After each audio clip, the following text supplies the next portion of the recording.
Hey guys, today I will be showing you how to assemble a Megaminx, so let's do it. And just a quick reminder, just make sure that you're in a room and all of the air vents or any holes that any pieces could possibly fall in are closed up. I usually do this with some sort of towel or something to block it off so that your pieces don't fall in it. Anyway, let's do it. So I'm gonna start by just disassembling the cube, obviously. Big. So once it's disassembled, it's gonna look super funky. There's just a bunch of colors and it's a big mess. And also, if you could stop right here and just use this as a fidget spinner or something, because this is pretty cool.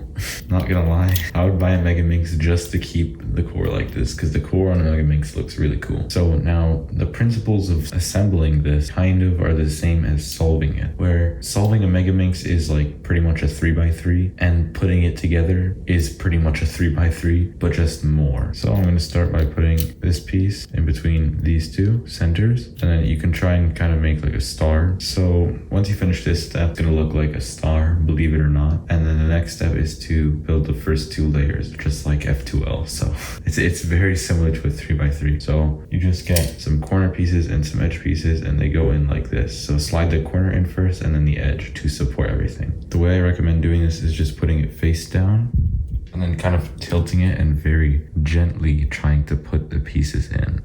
Very gently, I'm just sliding that piece in and then putting in an edge with it. Very gently.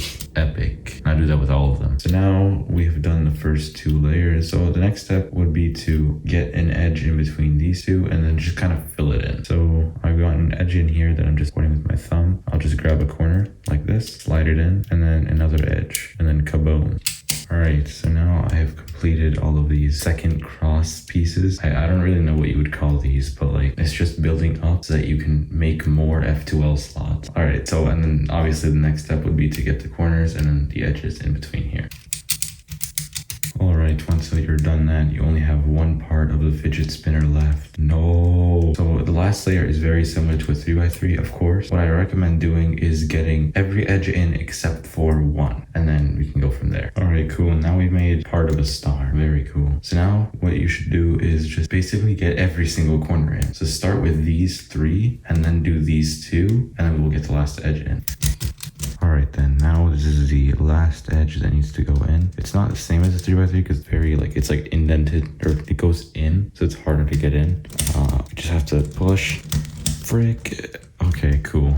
Now it's in. And now the last step would be to solve the Megaminx. And then if it's not solvable, you need to swap around the pieces that are not solvable. Alright, and there we go. That's the Megaminx fully assembled. Kaboom. Very cool. Honestly, this puzzle is very, very similar to a 3x3 Rubik's Cube, so it's not that hard. If this video helped you, please like and sub, and also bye.